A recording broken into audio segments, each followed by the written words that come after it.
তাদেরও রাজনীতি করবার অধিকার আছে। এইটা যে আমরা মেনে নিলাম, আমরা অন্যায় করলাম, তাই তো?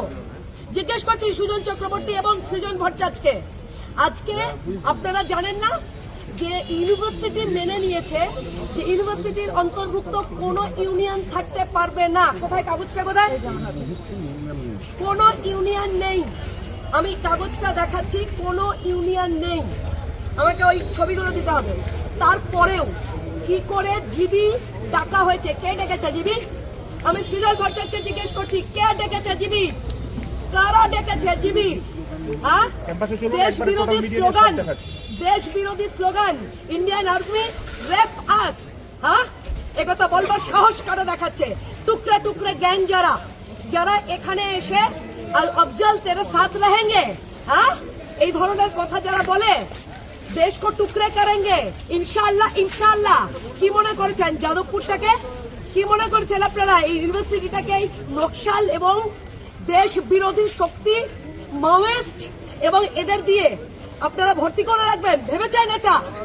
কোথাও চলবে না, এটা বলে রাখলাম। যাদবপুরে তো নই। আপনারা জানেন না যে 352টা বুথে একটা বুথ জিতেছে সিপিএম? তাই জ্বালা লাগছে না? জ্বালা লাগছে আপনাদের? বাচ্চা বাচ্চা ছেলেগুলোকে ছোট লোক বলছে, সিভিল ক্লাস বলছে। বাহ সৃজন, বাহ বাহ, লজ্জা লজ্জা লজ্জা সৃজন। আপনাদের সমস্ত লোক সিভিল ক্লাস বলছে, আমাদের ছেলেদের ধাক্কা দিয়ে ফেলে দিচ্ছে, ছোট লোক বলছে। এইটা আপনাদের শিক্ষা, আপনাদের সংস্কৃতি। হ্যাঁ, ভিসি কোথায়? প্রশ্ন করছি, ভিসি এখনো আসেনি কেন? আমাদের ছেলেরা ইললিগাল রেজিস্টার কোথায়? কোথায় সেলিম বক্স মন্ডল কোথায়? কেন আসছে না এখানে? আসতে হবে এখানে। এবং আমি সৃজন ভট্টাচার্যকে বলছি, অলিভ দাস, রহমান মল্লিক, অনির্বাণ, সাগ্নিক সরকার, এদেরকে যদি 1 ঘন্টার মধ্যে যাদবপুর থানায় সারেন্ডার না করান, সৃজন আপনাকে বললাম, আমি কিন্তু যেখানে লুকিয়ে আছে সেখান থেকে টেনে বার করব।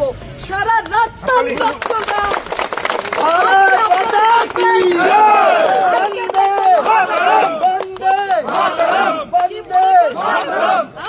কি মনে করেছেন ভালো? আমরা ভালোর পথে চাইলাম, সেটা আপনাদের সহ্য হলো না, না? সেটা আপনাদের সহ্য হলো না। চিরবির করছে গা আপনাদের, যতক্ষণ না যাদবপুরকে অস্থির করা যায়। আপনারা আগেও একবার শুরু করলেন, ইয়েতে গেছিল ওরা,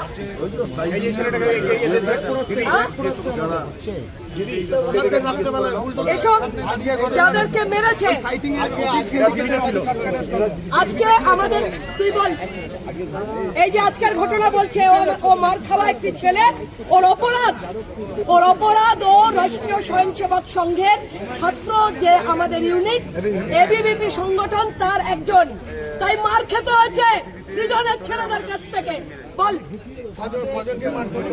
এখানে ভর্তি আছে 4-5 জন, এছাড়া মার খেতে আরো অনেক ছেলে। বলো,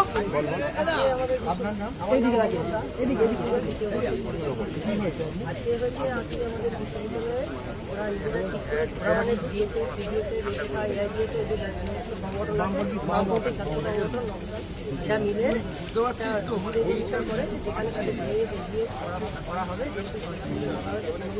করা হবে না, তারা সেই সরকারি সিদ্ধান্ত মানবে না, এটাই হচ্ছে তাদের বক্তব্য। এবার আমাদের গিয়ে বলার জায়গা সেখানেই যে যদি তোমাদের করাতে হয় ইলেকশন করাও, ইলেকশন না করলে তো কোনো জিএস তো আমরা বসাতে পারি না নিজেদের মতো করে।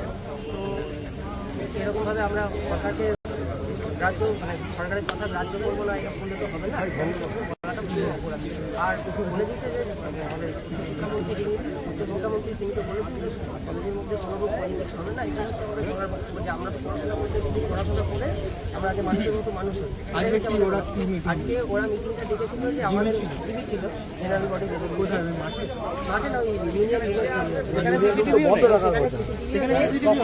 কখন ঘটনা 5:30টায় পরে ঠিক করা হয় যে হবে, কিন্তু শুরু হয় 5:30। তারপরে কি হয়, আমাদের সাথে প্রথম থেকে ওদের ক্র্যাশ হতে থাকে। আমরা বলি যে না, সরকারি সিদ্ধান্ত মানতে হবে না, এবং তারা বলে